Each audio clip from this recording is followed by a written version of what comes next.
fantastic. And then the one underneath it, it's to my Twitter account. Right? If you follow me on Twitter, I'll follow you back. I try to put Giants-related stuff every day in my Twitter account. So if you're ready, let's get it on. The 2024 season is here. I'll tell you what, boy, it's training camp day one, right? All that stuff and everything. Oh my God. What were we like 4 seconds into training camp? Eluemunor going down, but apparently, we're gonna go over that in a little bit. But it was just like I was scrolling down Facebook and all that stuff and everything, looking, and I was like, somebody had a video of him going down, holding his chest. And I'm like, what the is going on? I mean, Evan Neal, right tackling, and then other. I mean, it's like, can the Giants? And I don't mean like a broken leg. Can the Giants ever catch a good break? Ever? I mean, ever? It's unbelievable. Absolutely unbelievable. But I said, everything apparently, we're going to go over this a little bit. It seems like, because Jermaine gave a thumbs up. So hopefully, it's unbelievable. Absolutely unbelievable. But I got this. I was trying to go over this last night, and with the hard knocks and the Giants all-time players, was it from 61 to 70 came out, and then I was talking about something else. Evan Neal going on the pup and stuff like that, and the video was over an hour long, so I didn't want to go over these storylines and stuff. I didn't want to have a 3-hour-long video on there. Oh, Jersey guys, what's going on, buddy? Hey! So this one here with the top 10 storylines, I was supposed to do it last night, but I said, but the video was like at least an hour and 10 minutes long or so. So I kind of I put it on tonight. But we got, the training camp. It's starting. It's starting. The 2024 season is here. It's starting. Man, gotta love it. So this one, it was a couple of them. This is from Sports Not. I don't know. Jason Leach looks like he wrote this here. So he's like, there's like the top 10 storylines he's got. I mean, there's a bunch of them, but one of them, he's got the health of Daniel Jones. Now, he looked, from all reports and everything, he looked pretty mobile at training camp today. Apparently, he had to do a lot of running because it seems like Burns and company were in the backfield quite a bit. But so he has Daniel Jones was held out of team drills during mandatory minicamp, raising questions about the recovery after tearing his ACL in November. But a recent video surfaced that showed the 27-year-old quarterback throwing and running without showing any lingering effects. All signs show that Jones will be ready to practice. Absolutely. And as I said, today he looked pretty good.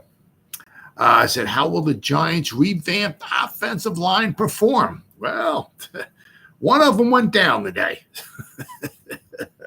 The offensive line has been an area of concern for many years, which is why Joe Schoen made it his top priority to fix this season. The addition of John Runyon Jr. and Eluemunor will certainly help, but we'll have to see how long it takes for them to build cohesiveness. Now, one of the things that get cohesiveness is what? You got to be on the field together at the same time, right? Play in and play out.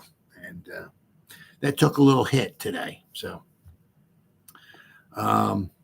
the team is also hoping the new offensive line coach, Carmen Brasillo, can bring out the best in right tackle Evan Neal. And once again, we're going to have to wait for that, too, because he's on the pup list.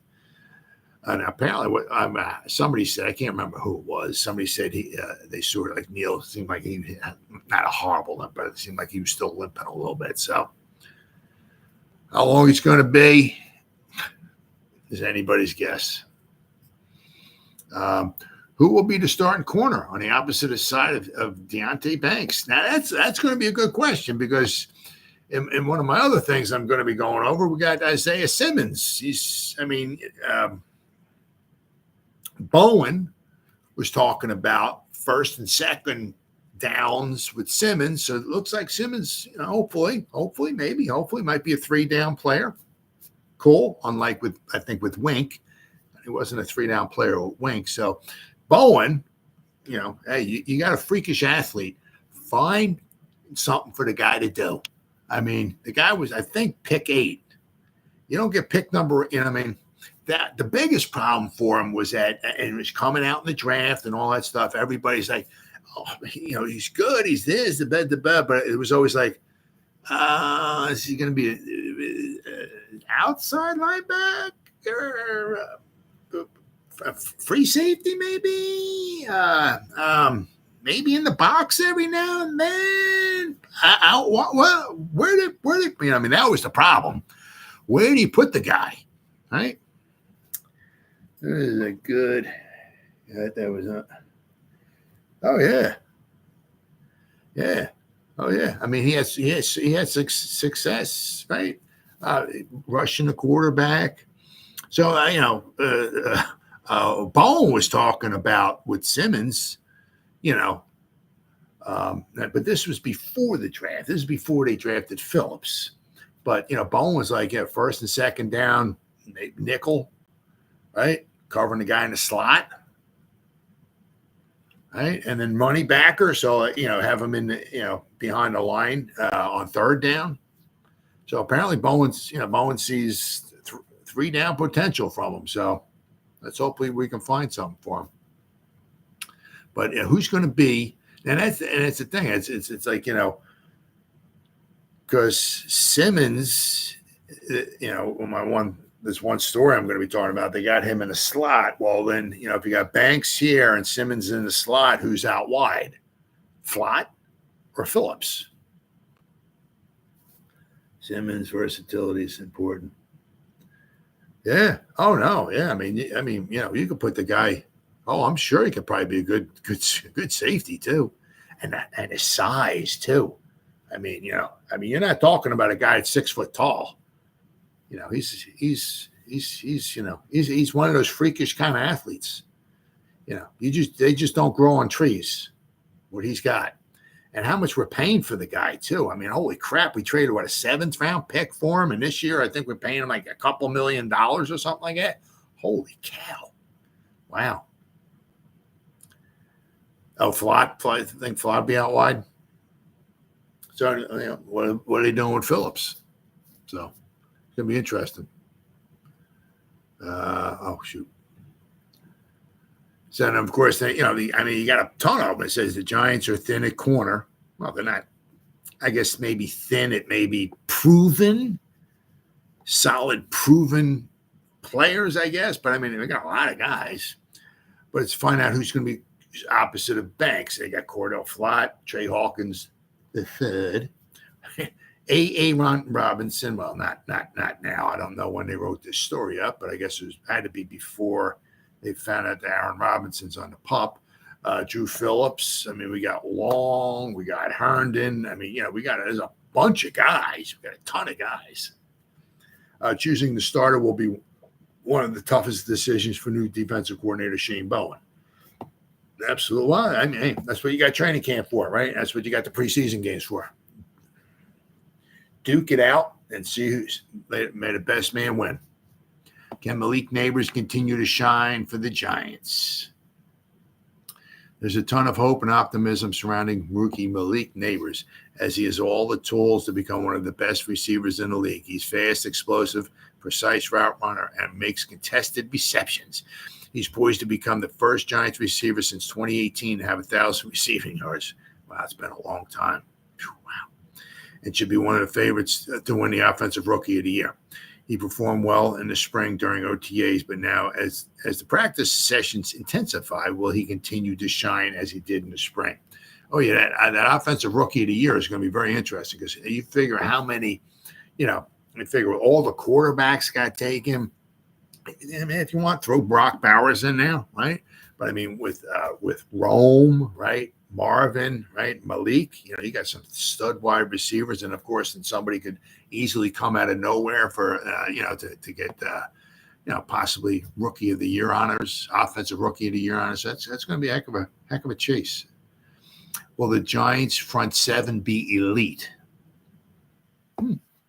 Giants front seven has the potential to be the best. Has the potential to be the best in the league. Okay, I hope you're right. Dexter Lawrence, Kayvon Thibodeau, Karakay, newly acquired Brian Burns are some of the best at their respective positions, without question. Oh, yeah. Even when the team practices in pads, it won't be full contact as it is in the game. But they should get the better of the offensive line in practice, which will be a processor for how dominant they can be when the regular season starts. If the front seven is dominant, it bodes well for the team's chances of having a winning season. How will the backfield operate without Saquon Barkley? New York has big shoes to fill with the departure of Saquon. Devin Singletary, Motor Singletary, will be the starter, but it's unknown at this time if he'll get the bulk of the carries, or running back will be by committee, which will include Eric Gray and Tyrone Tracy Jr. We'll get a glimpse of how New York's backfield will function this season at the start of training camp and find out who will be the second running back on the depth chart. Now that's to me, that's, who will be the second guy. Motor will be the starter, you would think. And, who's going to, is Gray going to be the second guy off the first guy off the bench, or will it be Tracy? Or, one of the other guys, because we do have a couple other guys as well, too. But will Tyler Nubin be the ball hawk the secondary desperately needs? Now, the one thing is that, what do we got here? More zone in the defensive skill. Well, I'm going to go over it. Yeah. Not that buddy balls here. Yeah. 4 of the front 7 are probably, oh my God. But you got Burns and Thibodeau, and you figure Dexter and Burns should make Kayvon a little bit better, right? And you got a character. Oh, yeah. I mean, we got, up front, man, we got really, really good guys. Very, very impressive. But with the, we're talking about will Nubin be the ball hawk, right? When you're talking about more zone, Bobbio, Tibbs, Burns, yep, and Sexy Dexy. But the one thing is with obviously with the zone, Bobbio Karakay was saying it was kind of like a combo kind of thing. He said something along, it may not be with every defense that they're going to call, but he said like if your zone is from like maybe the hash marks to the numbers or something like that, you drop back in the zone. But he said if somebody comes in that zone, you take them. You just don't hang in the zone. You go over there and you kind of cover them. So Karakay was kind of called like maybe a combo kind of package there. But regardless, if you're dropping and everything's in front of you, right? So you can keep an eye on the quarterback. You can look at his eyes instead of trying to run down the field, with the wide receiver trying to keep up with him, and you kind of like, I don't know when the ball's coming until the guy puts his hands out or something like that, But if you keep everything in front of you, right, and the ball, the players, and everything like that, gives you a better chance to make a break on the ball. Split safety cover too, yeah. So with Nubin maybe being some type of ball hawk, absolutely. Oh, yeah. One of the areas the Giants defense needs to improve upon is their ability to come away with interceptions. The team has just 24 interceptions over the past 2 seasons. And Xavier McKinney, who led the team in interceptions a season ago, is now a Packer. Second-round pick Tyler Nubin is expected to be the new starting safety on the defense from day 1 of training camp. The team is hopeful that the ball hawking skills that he showed in college, where he had 13 interceptions, will continue in his pro career. Next one is, how serious is Theo Johnson's injury? With Waller's retirement, rookie Theo Johnson was supposed to be one of the players vying for the team's starting tight end, but Theo was put on the PUP list prior to rookie training camp last week with a hip injury. The severity of the injury was not disclosed, but we should get some clarity this week on when Johnson is expected to be on the practice field. And I think they were talking today in the presser with Shane and Daboll. Is like, he's close. He's getting there, but I think that's the vanilla answer you're going to get all the time. says, what new wrinkles will be seen from Brian Daboll's offense? All the signs point toward Brian Daboll being the team's play caller this season. Daboll's innovative offensive mind was the reason he was hired to be head coach. Absolutely. And it will be interesting to see which new wrinkles we'll see from the offense. How quickly will the defense get acclimated to the new defensive scheme? Anytime there's a change of coordinator, there can be a learning curve for the team to grasp the new scheme. Shane Bowen likes to play zone more than his predecessor, Wink Martindale, did. Bowen must get all his players on the same page as it pertains to his scheme, particularly in the secondary. It's unlikely the starters see significant playing time in the preseason, so they'll need to get accustomed to his scheme during training camp.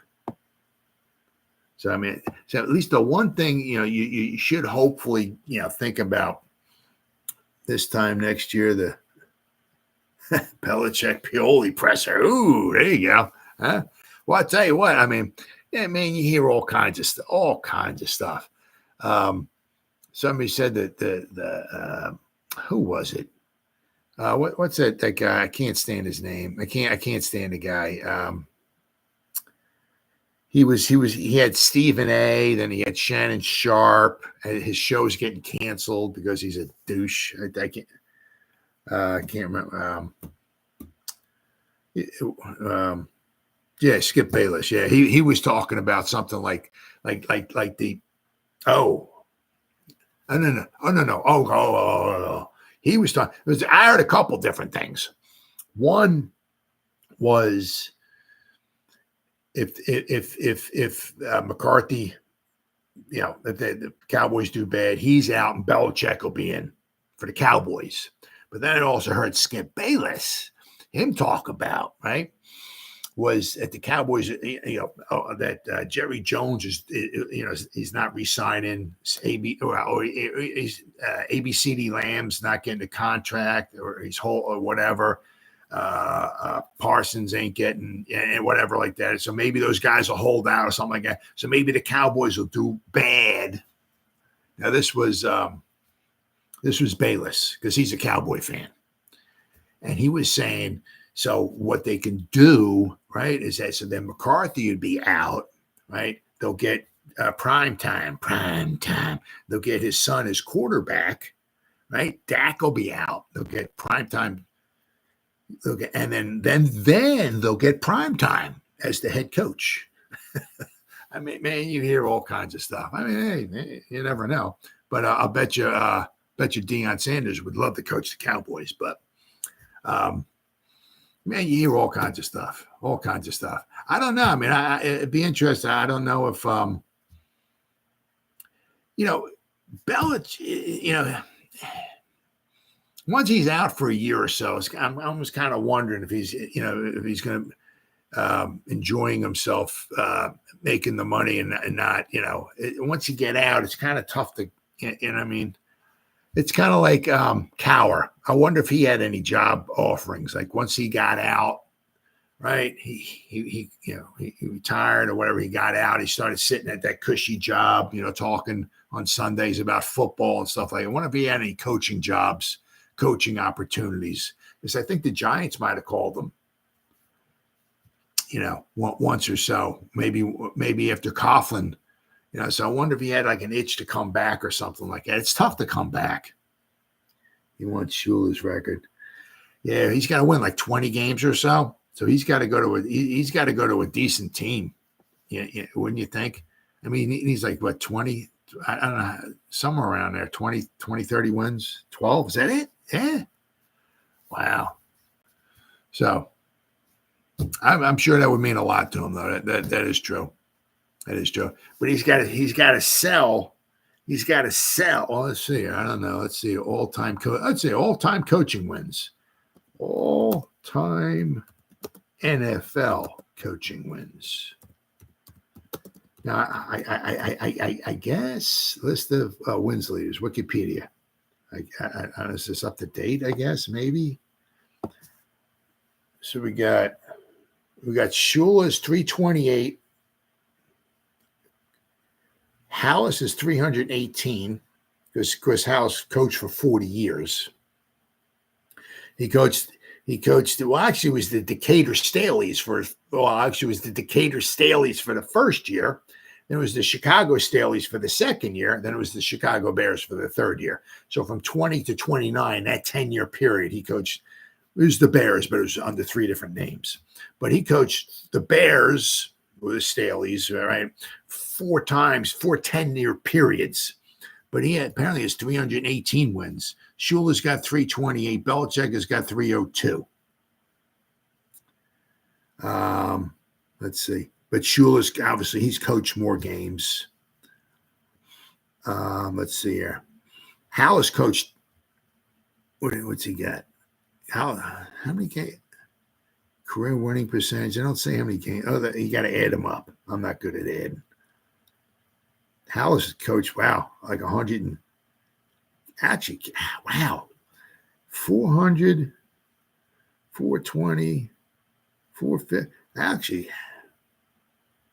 House has coached almost 500 games. Holy cow. Wow. A lot of games. But Shula's got 328 and Belichick's got 302. Andy Reid's got 258. So, I mean, however, Belichick, it looks like from here, he looks like he might need 26 wins, maybe. So, Staley's beat the...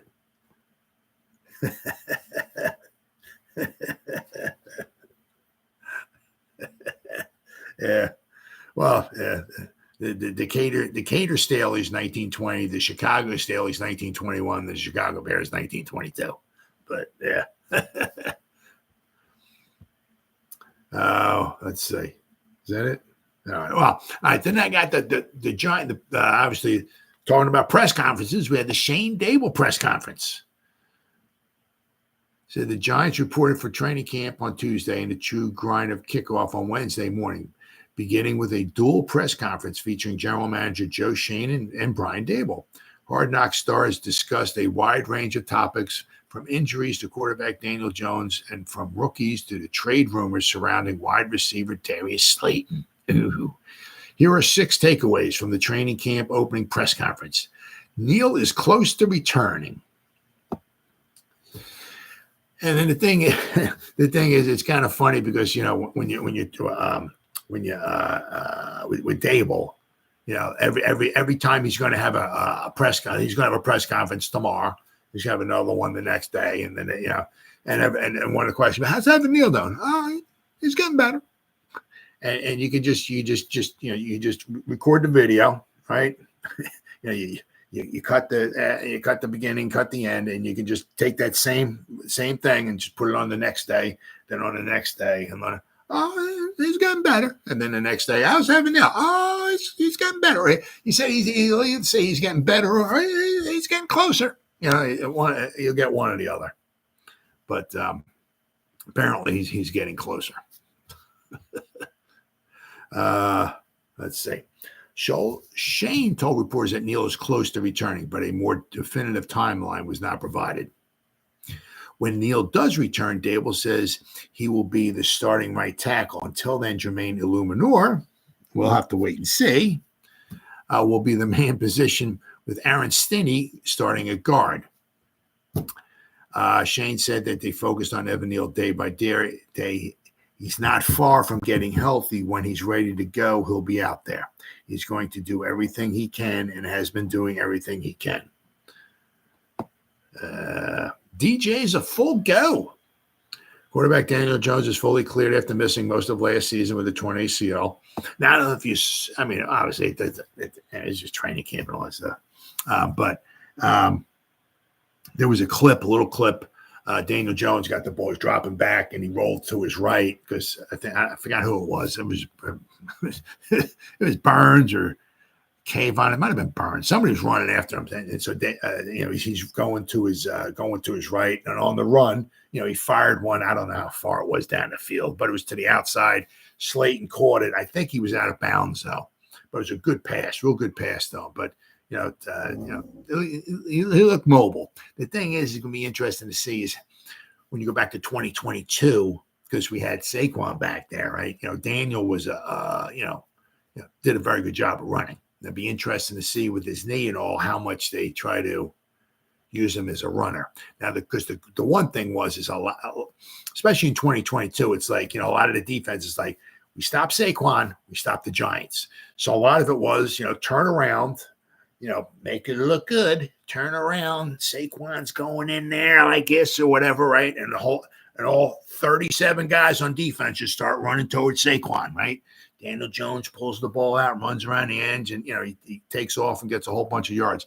Might be a little bit different now there with Motor Singletary back there. The defense may not get as fooled quite as easily this time, but when Daniel Jones was on back in 2022, he had over 700 yards rushing. So it's going to be interesting to see. And a lot of that stuff was designed. It wasn't like Daniel Jones just dropped back the pass and he had some pressure, took the ball down. And, a lot of it was just like, the design runs. So it's going to be interesting to see with his knee, with his neck, with the other injuries, if they, don't have him run as much this year. Because if he gets injured, they got like a $22 or $23 million cap, he's injury guarantee that he's due next season. So if Jones needs a breather, Drew Lock will be the first one up. Jones was limited throughout the spring, but has made it through his recovery without a setback. Yeah, the one thing, I've said this before, says Daniel Jones has been cleared for 11-on-11 drills. He's getting all the reps with the ones, Daboll said. And I said, the one thing, whether you like Daniel Jones or not, or this or that or whatever, do you think regardless of free agency, this offensive line still needs to be built for the draft? Well, you look at Eluemunor, right? I want to see, because we still got McKeithen, we still got Azudu. They got drafted by Shane, right? And obviously they didn't draft Thomas, but they drafted Schmitz, they drafted Neal, they drafted McKeithen, they drafted Azudu. I want to see if can Brasillo, do anything with those guys. Now we got Runyon for a couple years, right? I think we got Eluemunor for 2, but we got Runyon for 3. I have to wait and see. Have to wait and see. As I said, I'm very anxious to see what Priscilla can do with this offensive line. You draft the Zudo in the 3rd round. You got to have visions for that guy being a starter. You don't draft a guard in the 3rd round. It'll be a backup. So I'm anxious to see, what they can do with him. Because unfortunately, with the way the Giants, just the way things have been going, is that, it's like all hands on deck. But also, what we got? JMS year 2. Well, that's what I'm saying. Yeah, I like to see what kind of jump he can do. Because, he was okay. You hear a lot of good things about him. He seems like a leader, and he takes it seriously and all. And I don't doubt that at all. But there were times where he was overmatched. Now, one thing is, maybe with the speed, not the speed, with the power, some of the bigger guys, maybe overmatched him.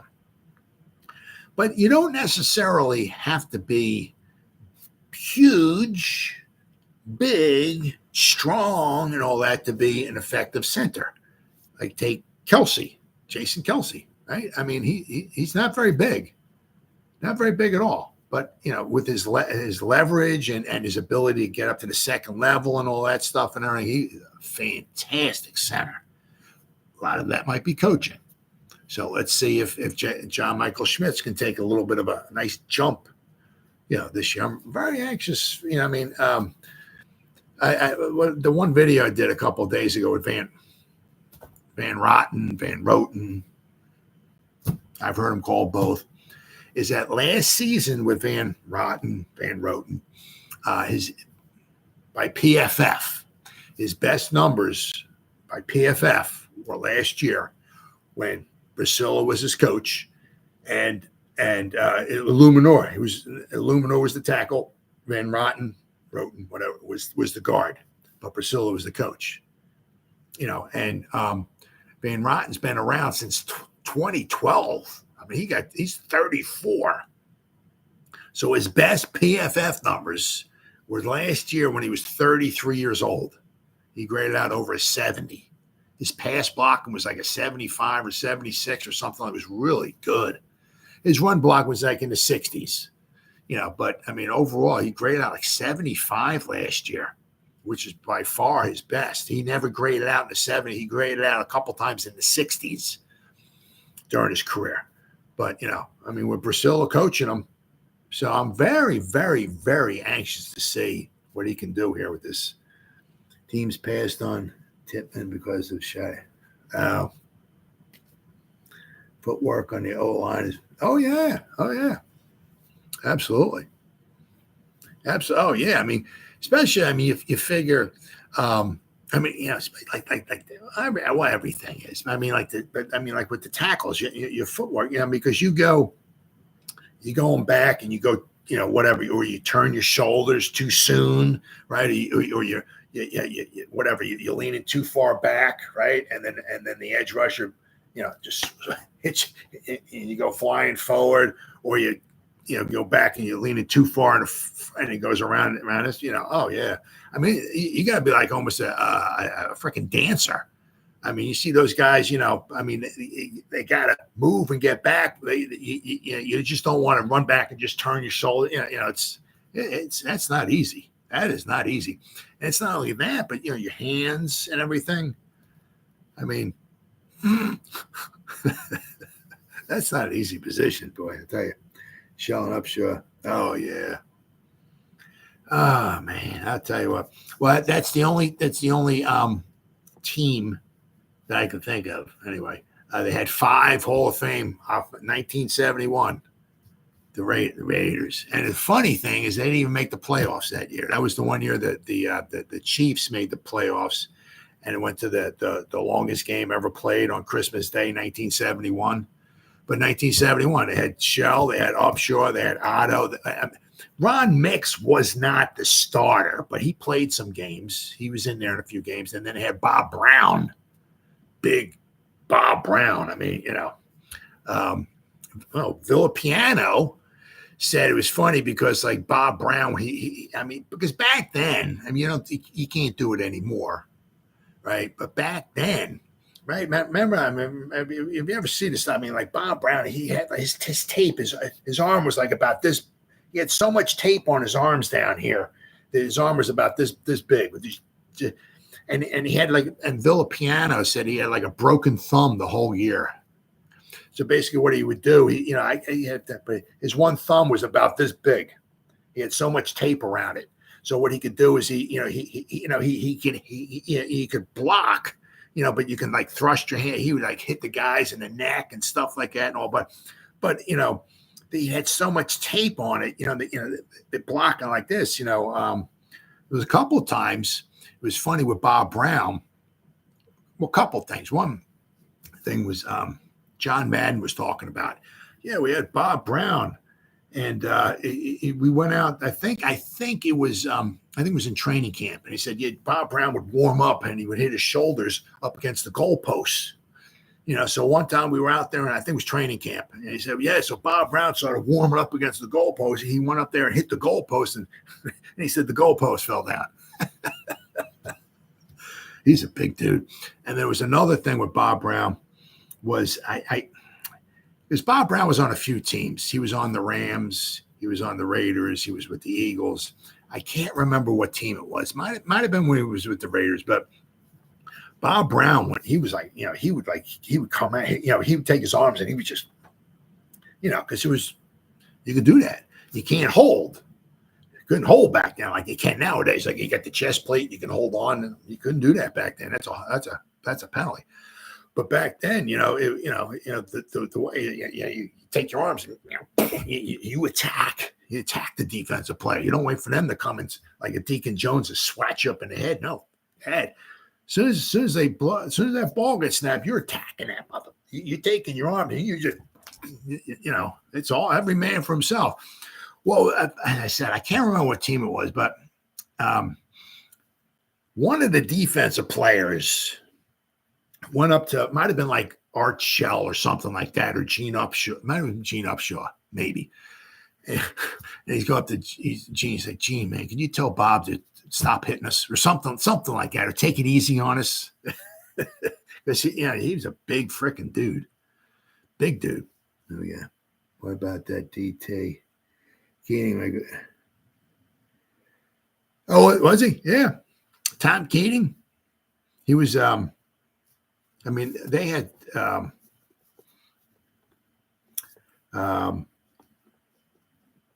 can't remember what year it was. 67, 68, something like that. I know they had they had I think 68 sacks. I think it was in like a 14-game schedule.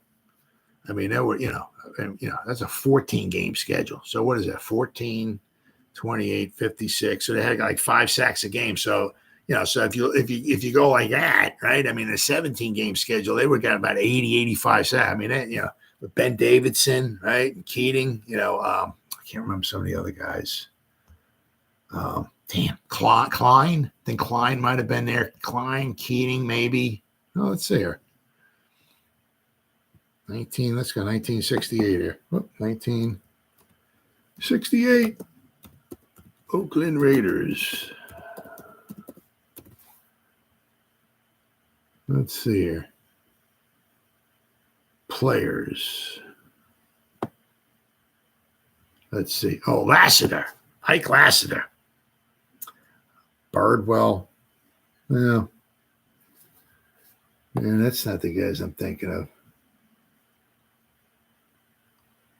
I know Klein was on. I guess maybe not. Maybe not. Of course, you can't forget Ben Davidson. I mean, but Lassiter, I forgot about him.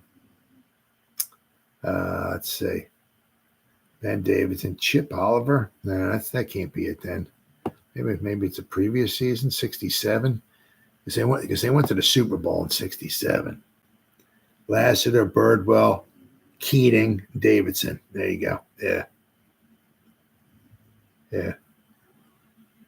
I thought they had a guy named Klein on there too. I guess not. Yeah, but man, those were the days. Wait, I lost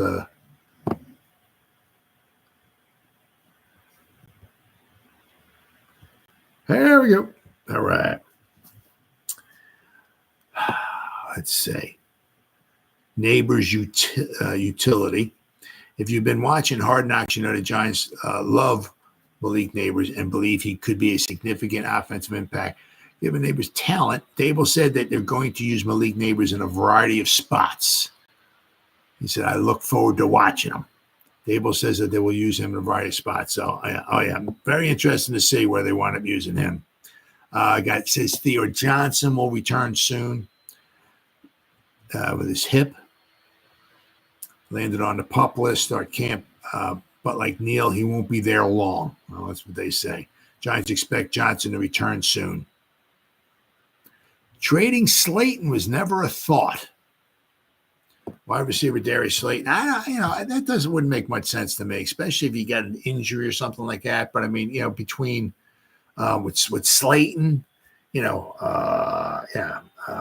gonna be interesting to see how many guys make the team. I mean, with Slayton, Wandale, Hyatt, and Neighbors, that's a nice foursome right there. I wouldn't bother trading. He passed away back in 2011. My great-grandfather, Bessie Keating, was met him 2 or 3 times when I was little. So he was more of a cousin, but I met him. Neighbors has a lot of it. Oh, yeah. You got that? Oh, yeah. Absolutely. Absolutely. I'll tell you what. But if he comes anything close to what Odell did his rookie season, boy, I'll tell you what, we're in for a treat. And what Odell did his rookie season, man, he missed like the first 4 games, too. I mean, it's like, whew, man, just crazy. Oh, yeah. Oh, yeah. Yeah. Oh, yeah. Well, I mean, he comes in, he expects to get the ball.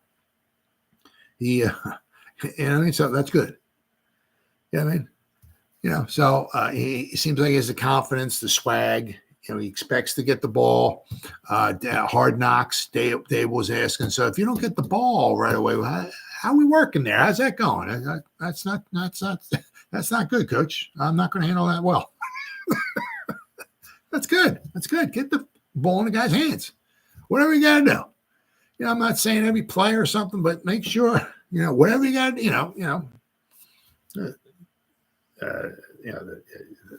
the bunch set out there, right? So you got a couple guys out there, Daniel Jones, boom, stands back and, fires it out to him, whatever, end around, whatever, because remember a couple times Wan'Dale Robinson would catch the ball or get the ball like an end around or something like that, or whatever, get the ball in the guy's hands.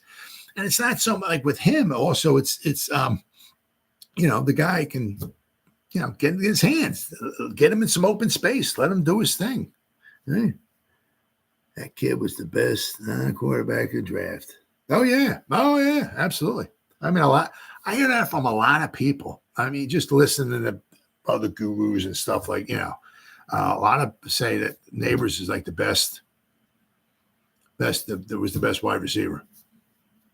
So I think the Cardinals did us a favor by taking Harrison, because if they took Neighbors, we were going to take Harrison. Not that I would have complained about Harrison. Don't get me wrong there. Because he's come from a really good pedigree. But, I think we wind up with the best one overall. Oh, yeah. Better than Harrison. That's a lot of people say that. A lot of people seem to say. It's weird. A lot of people seem to say that, but then, the Cardinals wind up taking Harrison first. So, but hey, might have worked out best for us. It's fine with me, because tell you what, the Giants can use, any good luck we can get. I'm all for it. We can provide the confidence of it. Oh, yeah. Absolutely. Well, I mean, if you could just walk up to the line of scrimmage, it's like, all I got to do is throw it to that mother or over there, and we're good. I'm going to drop, and the nice thing I like about it is it's a complicated offense. It's not easy, but they walk up to the line of scrimmage. It's basically, it's something. This is something Upshaw said, right? Gene Upshaw. He said when he's blocking guys, right? Gene Upshaw said, "Whatever you do, you're wrong." Right? So like if they're like running a sweep, the Raiders running a sweep, right, or something, whatever. If I'm coming at you, right? If you want to go to the outside, I'm going to block you to the outside. I'm going to take you out, right? If you want to go to the inside, I'm going to ply you in. And the running back's going to go around you. So I'm taking you out. So you're wrong. If you stay in here, I'm going to run you over. I'm going to drive you into the ground, and the running back's going to go around. Whatever you do, you're wrong. So basically, with Daboll's offense, it's like whatever the defense, you do whatever you want. You're going to be wrong, right? So we were supposed to have an answer to everything. Whatever they, however they line up, right? We're supposed to have, if they line up one thing, it's supposed to. Everybody's got to be on the same page here now. But the wide receiver can maybe go in, maybe can go out, or, so everybody's got different routes they can run. It's just not like they call a play and it's like, okay, I have to run a go on this because that was the play.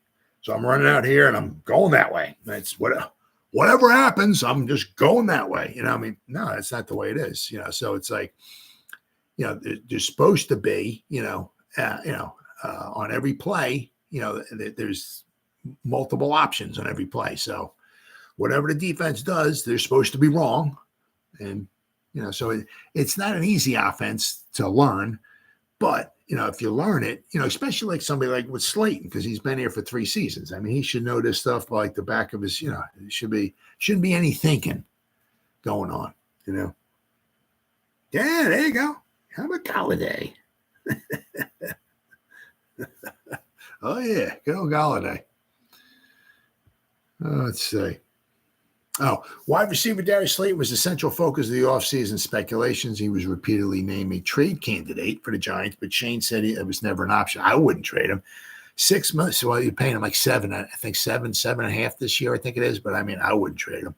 If one of those guys gets nicked up or something like that, you got like somebody like Slayton that come off the bench with his speed and all that, his the familiarity as with Daniel Jones, man, I would never trade that guy.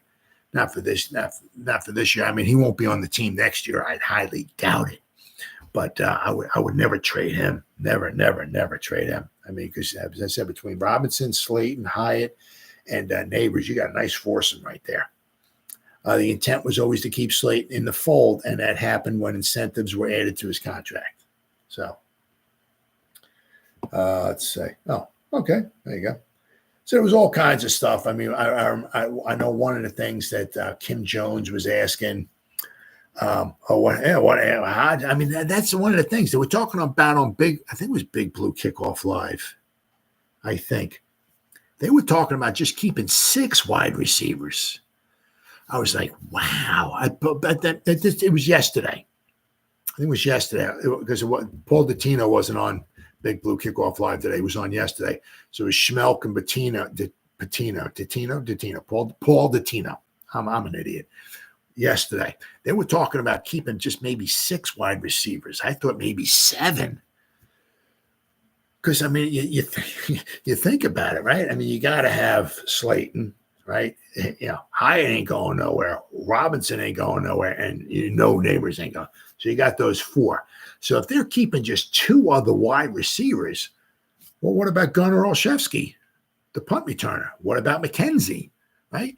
A kickoff returner, right? So, so you got the best of 2 worlds. You got Gunnar Olszewski, right? And you got McKenzie, right? So now you got your return guys, you got your 4 wide receivers. But I mean, if say if one of the receivers or so gets hurt, do you want Gunnar Olszewski to run on the field and be your 4th wide receiver or your 3rd or something? Do you want McKenzie? Well, as I'm saying, I mean, you got Robinson. Don't forget about Bryce Ford Wheaton. You got Robinson, Hodgins. I mean, holy cow. Yes, I mean, you got a heck of a battle going on there. I mean, you got to, it's like we got too many wide receivers. Unfortunately, as I said, they brought Hodgins back. It was weird because 2 years ago, Hodgins was good. And last year was kind of like, he wasn't like, he wasn't featured that much. So be interesting. But I mean, then again, 2 years ago, we were good. The offense was on the field more. So yes, maybe. But then again, a lot of it also has to do with, how healthy are we? Can we stay healthy? It's nice to have the luxury of having some of these guys. Now, I don't know if you're going to be able to put some of these guys on the practice squad, because they'd have to clear waivers and then get on the practice squad. So that's another one of those battles. That's going to be very, very interesting. I thought they would keep maybe 7 wide receivers, but they were talking about just keeping 6. So we'll have to wait and see. We're seeing. Look forward to. Bam. Oh, and it's funny. They were talking about that too. They were talking.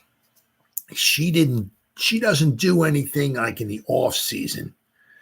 So I think they said when the regular season rolls around, she'll be more featured. But I mean, just like nowadays, I think they got, I can't remember the one guy's name, Matt Sytek, Paul Dottino, Schmelk, Lance Meadow. He hasn't been there. So they're not, I don't know if he's got a different role or exactly what, but Howard Cross will be there. Jonathan Casillas was supposed to be there today. I think it was.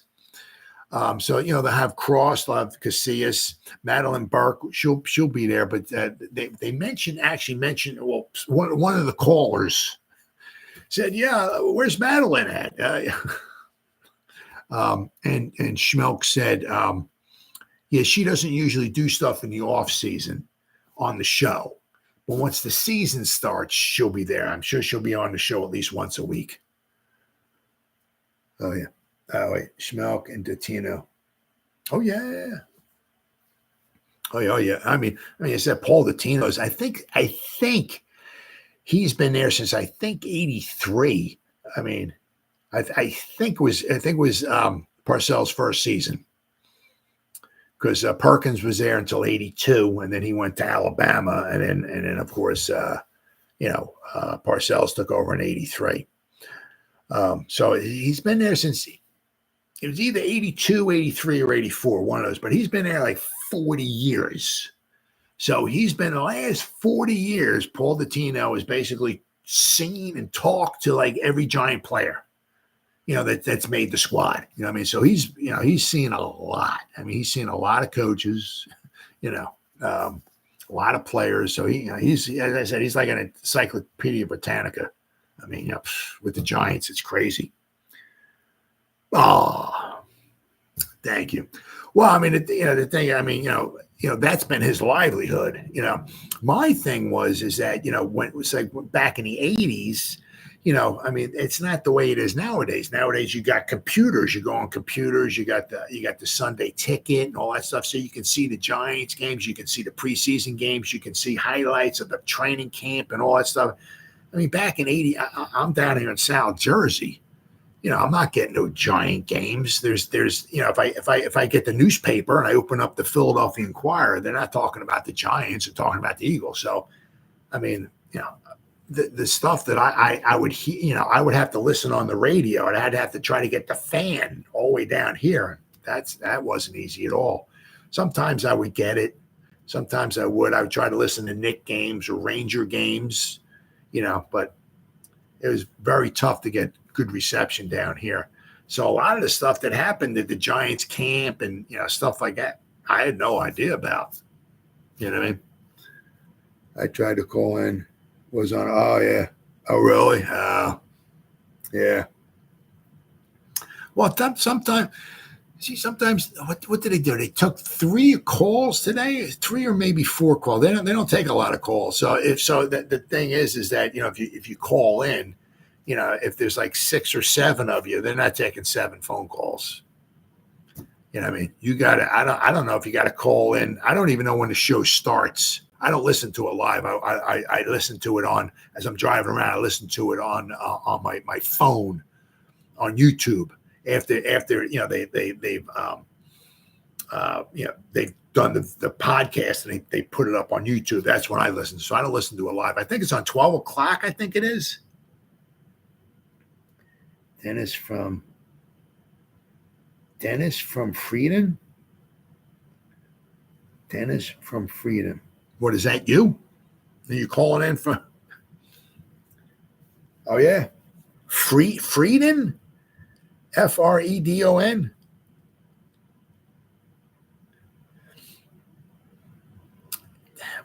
I don't know. I don't know if I've ever heard. I mean, Sussex can. Oh yeah. Oh, okay. No, I mean, there's Charlie. I can't stand that idiot. There's Hugo. There's another. I can't remember what the guy's name is. Every time he calls in, all he does is like he complains like the sky is falling, like something. There's always something. I just what I do is in the video, I just fast forward it past the guy's call. There's a couple of guys I can't stand listening to. I just absolutely can't stand listening to them. No, okay. Well, I'll listen next time if I hear Dennis. Okay, I'll listen. But I know they only take like a few calls. So if there's like 6 or 7 or 8 people trying to call in, you're not getting. I mean, if you're the first caller or the second caller, they'll probably get you. Yeah. But if you're like callers 5, 6, or 7, then you're probably not getting in. Yeah. I think today they took it was like 3 callers. And then sometimes what they have is in the off season, you're only allowed to call like once a week because they don't have they have a lot of. Oh, wait, no, maybe not in the off season. No, in the regular season, I think you're only allowed to call maybe once a week. I think. So I've never tried to call because I think it starts at like 12 o'clock. So I'm at home then, and I'm just doing stuff. So I don't have time to listen to them or anything like that. They're collaborating with YouTube now. You're on next. YouTube. Oh, okay. So, all right. Let's see. Okay. Here we go. Good old Isaiah Simmons shifting to a new position. He has tons of production in the past. Says Isaiah Simmons often has been referred to as the Swiss Army knife, which some would suggest is a nice way of saying he hasn't fully established himself at any one defensive position. Nope. During his 4-year NFL career. The Giants acquired the versatile former top 10 pick just before the start of last season, and for like a 7th-round pick. It's like, holy cow. Jeez. Whew. I mean, wow. Hold on, is he 6? Let me see here. Isaiah, I-A-I-H. I got to get Simmons. Okay, let's see here. There he is. Is he 6'4"? Okay, I wasn't sure if he's 6'4" or 6'5", but he's like 2'4". I mean, what? The length. He's just the height. I mean, man, if you got him out wide, like a cornerback, 6'4", 240-pound cornerback. Holy crap! Or a safety, 240-pound, 6'4" safety. Wow! Holy crap! Let's see. On the first day of training camp Wednesday, however, the 25-year, he's only 25. Holy crap! Wow. I mean, somebody, Kayvon, how young he is, Isaiah Simmons, or Karakay's not old, Burns is not old, Sexy Dexy's not that old, Banks, so we got some young guys on the defense, man. Really, things really looking up. Obviously, we just drafted Phillips as well, too. Pinnock's not that old, so McFadden, right? We got Muasau, right? We just drafted him, so we got some young guys, man. The 25-year-old Simmons worked with the cornerbacks during position drills and often lined up in the slot during 11-on-11 scrimmaging. I mean, could you imagine 6'4", 240 pounds, somewhere around there working on a slot receiver? Holy cow! Wow. Because that's the tough thing. I mean, that is tough because the slots guy, he's got a two-way go. I mean, you're looking at him, right? He can go this way or he can go that way. If you got lined up outside, at least you got the outside, the sideline. You can work the guy maybe toward the sideline a little bit, use him as like a 12th defender or something like that. But trying to cover somebody in the slot, and especially the guy in the slot, he can go either way, but he's also off the line of scrimmage as well too. So it's not like he's standing on the line and you're only like a foot away from him. As soon as the ball gets snapped, you can smash him. No. That is not easy at all. No. If Simmons is a veteran, is Simmons a veteran version of Nubin? Simmons is Simmons a veteran version of Nubin? What do you mean? I'll tell you, if they put Simmons back there at safety, well, I'll tell you what. Oh, versatility. Okay. I'm dying to see where they're going to wind up putting him.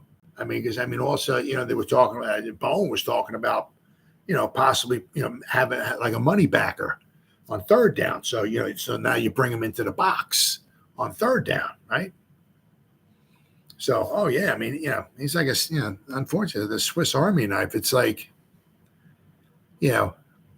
nobody seemed to really carve out a role for him, or maybe this would be a role for him, where you just use him as a Swiss Army knife. It's like, you put him to your advantage on every different downs and distances.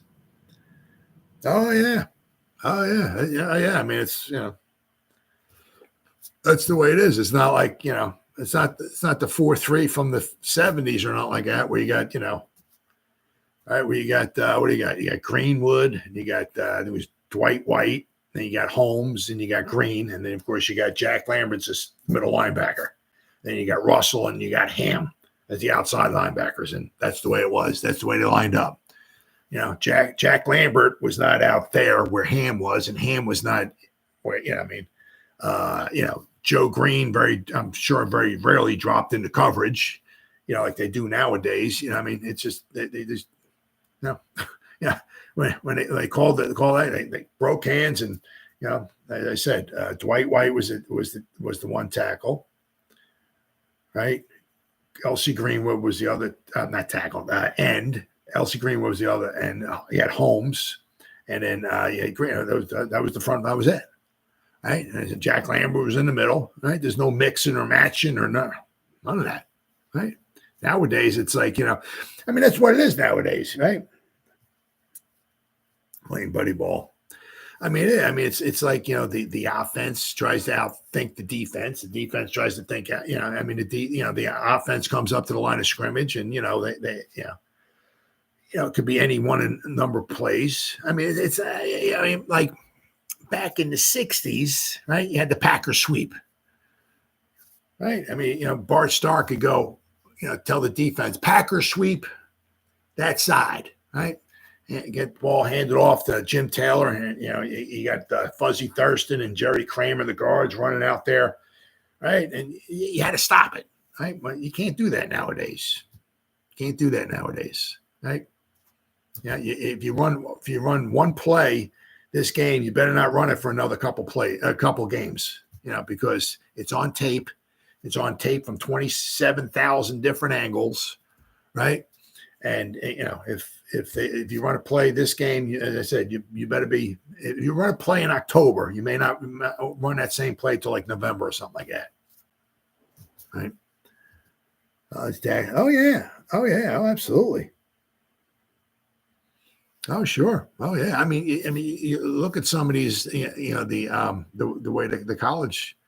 Look at what Cliff Kingsbury and Kingsbury, or however you pronounce it. Some of these, they're looking for. That's what a lot of the pro teams are looking for. They're looking for that. Who's that? Who's the next Shanahan or McVay, right? Who's the next guru, right? Offensive mind guru, that can take a team to the promised land, right? Nickel-based defense, the RPA 3-3-5 stack, college act influences program. It used to be the other way around. Like the defense tries to confuse the offense, right? It's like they break the huddle, and the quarterback goes up to the line of scrimmage, and he's like, okay.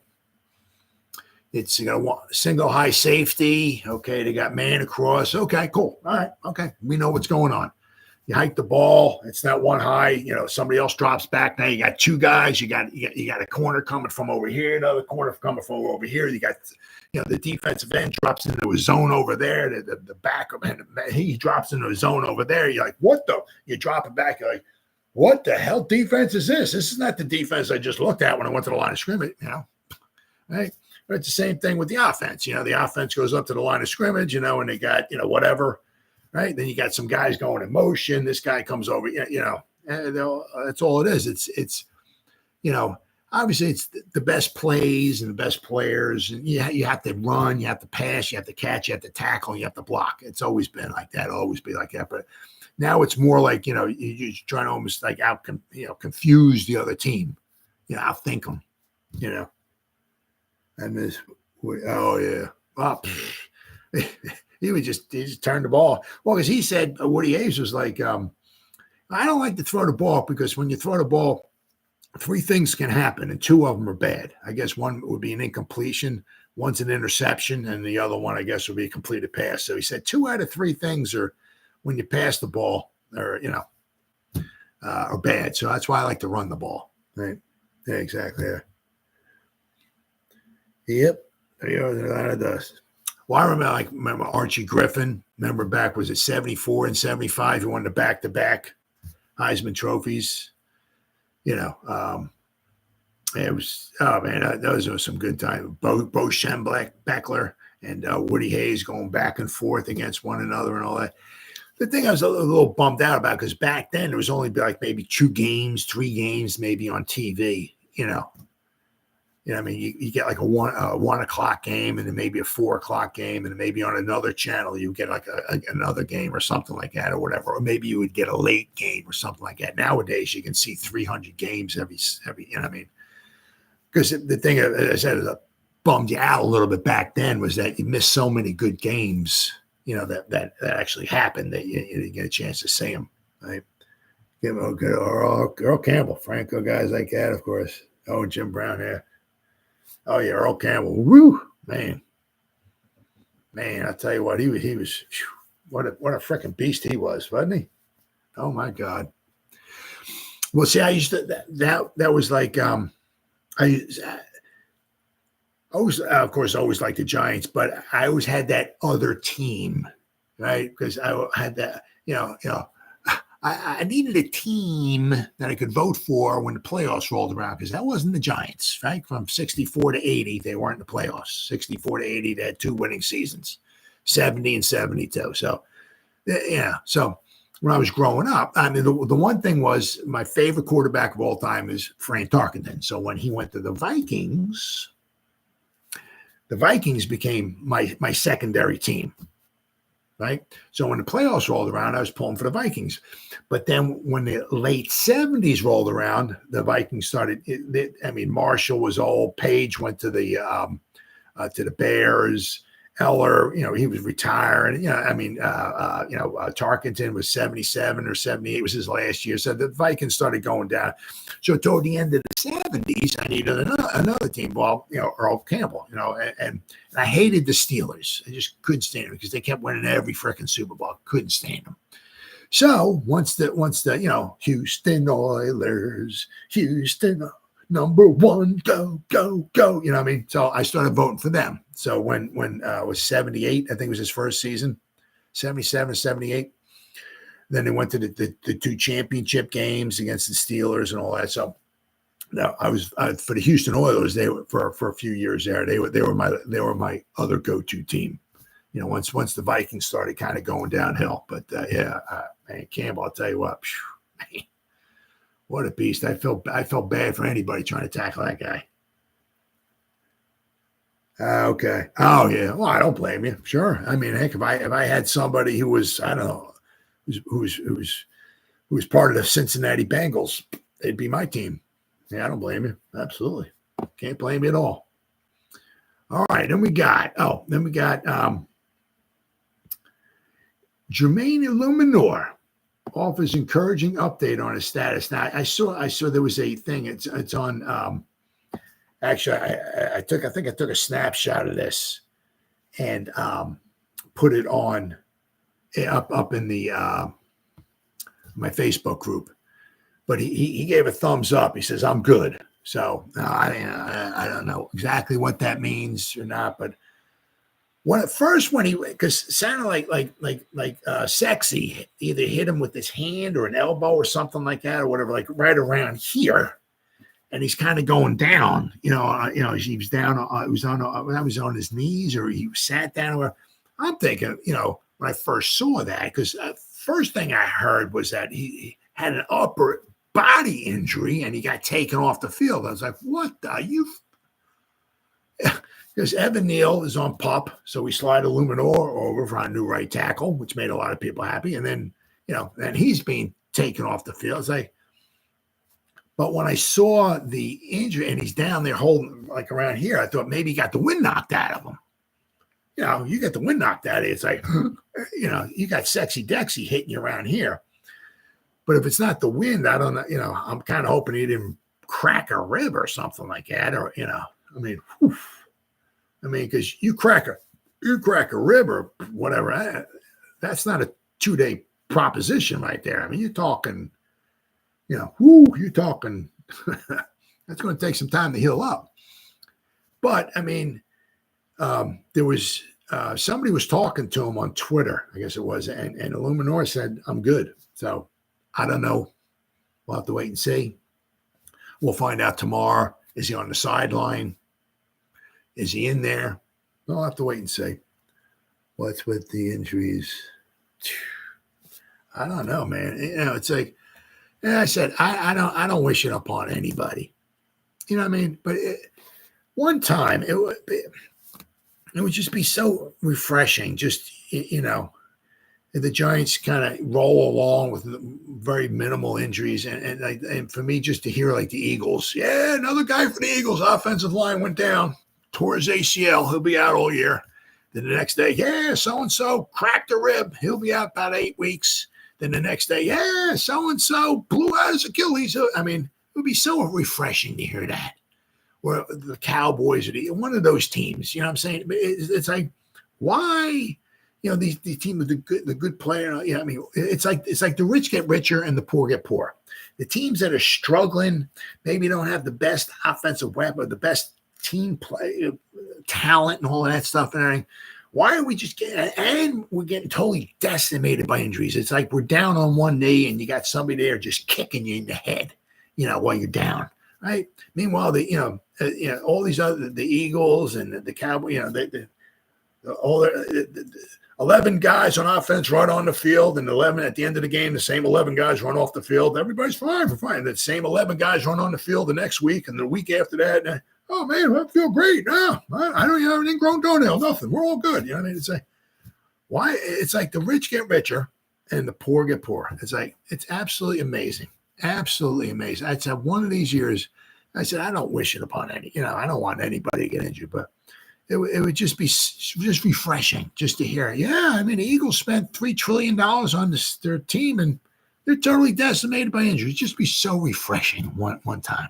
It is absolutely freaking amazing.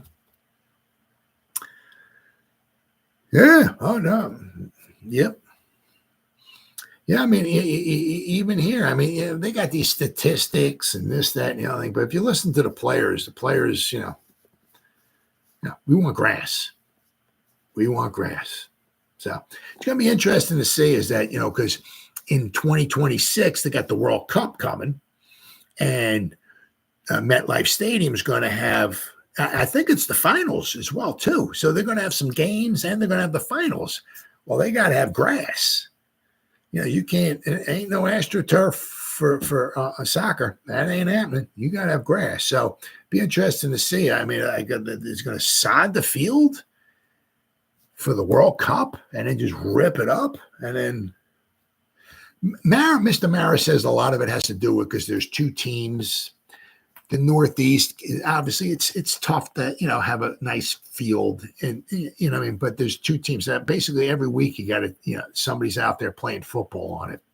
As where like with the Eagles, right? I mean, the Eagles, there are other games that get played on there, but for the most part, it's just the Eagles. You know what I mean? So they only play like 8 or 9 games, regular season games there during the year. You know what I mean? So they're able to, I guess, keep it in nicer condition than what the Giants and the Jets do, because every week there's a team on there beating the crap out of the field, Oh yeah, I'm fine with that. I'm good with that. I don't know. I don't know why we sharing a stadium. I'm like lost for words. I don't get it. Why are we sharing a stadium with them? Why are they sharing a stadium? We can go someplace else. I don't care. Why are we sharing? I don't get that. That makes no sense to me. Makes no sense whatsoever. I don't know.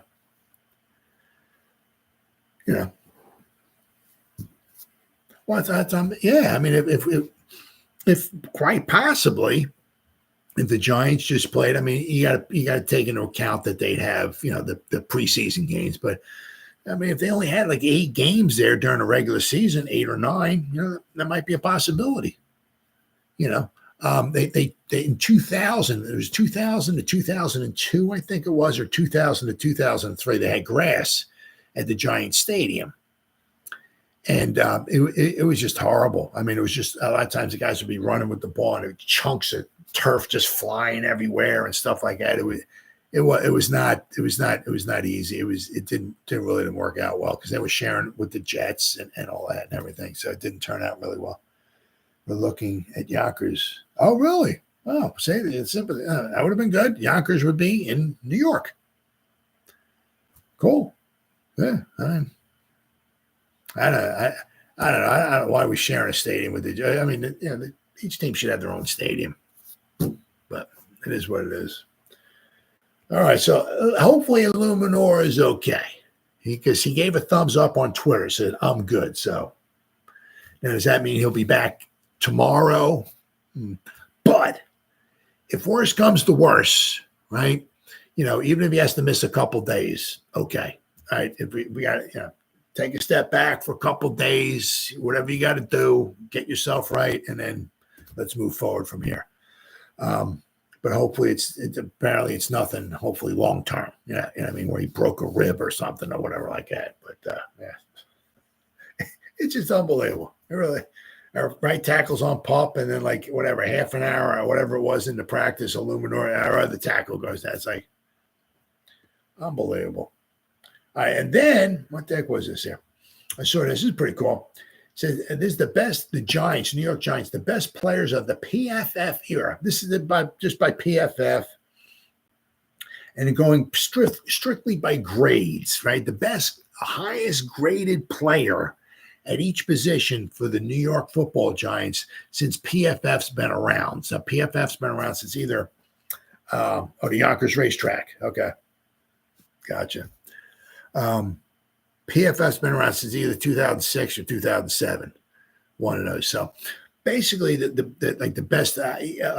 best quarterback grade overall after a single season goes to Eli Manning in 2011. Basically, when he put the Giants on his back, right, and carried because we had no running game, right.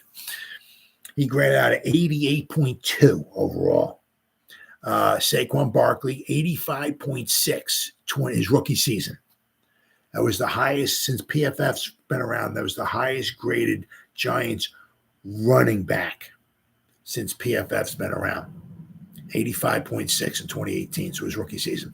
Then the three wide receivers, you got Odell Beckham Jr., his rookie season, 90.8. Hakeem Nicks, 89.8 in 2011. And Steve Smith in 2009 with an 82.1. Now, I looked, and I'm like, what about Victor Cruz in 2011? Because he had that monster season, right? Well, he graded out at 82.1, I think it was. So Steve Smith in 2009, his 82.5 is a little better than Victor Cruz's 82.1 in 2011. Kevin Boss had the best tight end. In 2008, he graded out 84.5. Interesting. So since we haven't had a tight end grade out by PFF over 84.5 is pretty good. So Kevin Boss, 84.5 in 2008. Andrew Thomas, the best left tackle, of course, Andrew Thomas graded out at 90.7 in 2022. Now, this goes to show you how good the Giants' offensive line was back in the day, right? Back with our Super Bowl 42 and 46, because Seibert, O'Hara, Snee, and McKenzie were the best left guard, center, right guard, and right tackle, according to PFF. Seibert in 2008 graded out at left guard 90.2. O'Hara, 2009, 84.2 at center. Chris Snee, 2008, graded out at 92. So basically our two guards in 2008, one graded out at 90.2, the other one, Chris Snee, was a 92. We had two guards in 2008 graded out over a 90. And that same year, Kareem McKenzie, our best graded right tackle, 2008 was an 87.2. So our offensive line, in 2008, we were the best team in the NFL. We were the best team in the NFL. We should have repeated, but things happen. I guess the football gods gave us the helmet catch, right? So we beat the best team in football with the helmet catch. So the football gods gave it, but then 2008, the football gods took it away. We were the best team in the NFL. That somehow we had the helmet catch in 2007. Then the football god said, let's have Plexico shoot himself in the leg, right? And that'll kill their offense, and the Giants will be screwed. So it is what it is, right? The two best edge rushers, well, they got Michael Strahan as an edge rusher, but the two best edge rushers, they got Olivier Vernon, 2018, 88.4. Michael Strahan, 2007, 86.2. Two interior defensive linemen, Sexy Dexy and Snacks Harrison. Sexy Dexy last year, 92.9. My God. And Damon Snacks Harrison, 2017, 90.9. Snacks was beast. Bobby Okereke last year, 79.6. And the other one was Blake Martinez, 75.9 in 2020. Corey Webster, 2008, 91.7. Cornerback. Dominic Rogers-Cromartie, 2016, was a 90.2. Will Hill, forgot about him, 2013, graded out of 89 at safety, and Xavier McKinney last season, 87.5. Graham Gano, the kicker, 2022 was a 90.4. The last season he was healthy. Our best punter was the Scottish Hammer in 2022. He was only graded at 69.8, though, according to PFF. Our best graded punter in the past, 17 years or so, was the Scottish Hammer in 2022 is 69.8. Our best kicker and punt returner was Dwayne Harris in 2015, graded out of 74.4. And our special teamer was Kerry Wynn, 2017, graded out of 90.5. So those are the highest graded players that PFF had for us. What we got? Like PFF, but like in baseball. No, it don't.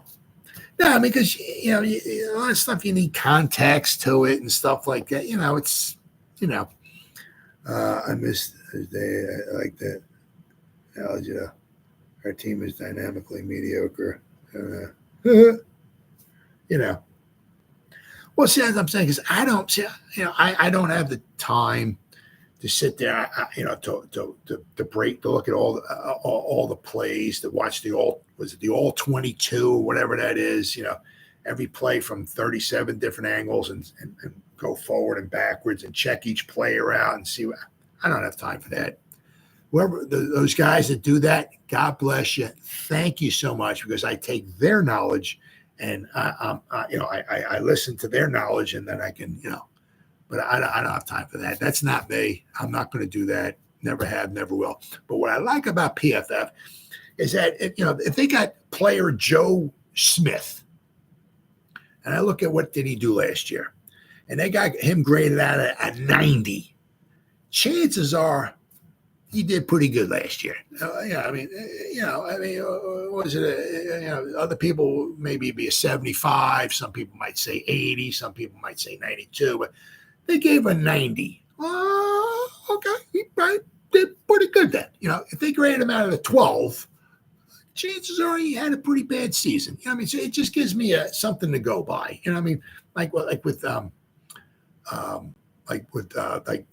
any player. Like an offensive lineman, they'll give you a run blocking grade, they'll give you a pass blocking grade, they'll give you like an overall grade. It's just overall. So if they like an offensive lineman, they grade his run blocking as a 31. Well, chances are his run blocking was pretty bad. It just gives me some parameters to go by. That's why I like with PFF. But it doesn't tell you all the story. If there's yards after contact. Well, this guy, this running back yards after contact. He averages 6.3 yards after contact. Oh my God, the guy's great. Well, what's contact? What's contact? He's running through a hole and one of the defenders falls down and he goes to try to touch the guy and he touches the running back's shoelace. Is that contact? Or he tries to make a tackle and as the running back is running through the hole, he falls and his hand grazes the guy's ankle. Is that contact? What's contact? So the running back's going through a wide open hole. The defender dives at him, barely touches his kneecap, and the running back goes 90 yards for a touchdown. Well, so he ran 90 yards after contact on that one, so that skews his. A lot of you got to put this stuff in context, So these numbers are great and all that stuff and everything, but it doesn't tell you the whole story. It's and it's just amazing how it's like every time you turn around, there's a different. Of course, there's like yak yards after contact. Well, there's a new thing. It's PYQSTR. What the the hell is that? Well, so and so came out with this new thing. It's called PSTY. What? And what? It's there's a lot of stuff. I mean, guys, I'm from the older school and stuff like that. I mean, a lot of the numbers are great. A lot of this, the yak yardage and all that stuff and everything. It's all cool and all, but sometimes for me, some of the stuff just goes over my head. I can see you go up to like Vince Lombardi or something like that. Tell me, yeah, Vince, this guy's yak numbers are pretty good. Oh yeah. I don't give a shit. You know what I mean? So, all right, guys, been 1 hour and 25 minutes. Some Giants fans would rather have Joe Smith than Daniel Jones. Joe Smith and Daniel, exactly. Just kidding. Well, I think 1 hour and 25. That might be a record. I'd have to go back and look, but if it's not a record, that's pretty damn close. All right, Jersey guys, I'll be in tomorrow. Well, if you'll be back, I'll see you tomorrow. All right. So, whoever spent any time listening to me live, thank you. Or if anybody's going to spend any time watching the replays, once again, thank you so much from the bottom of my heart. It means the world to me. As always, you guys stay safe out there and go Giants. Woo! Oh, yeah.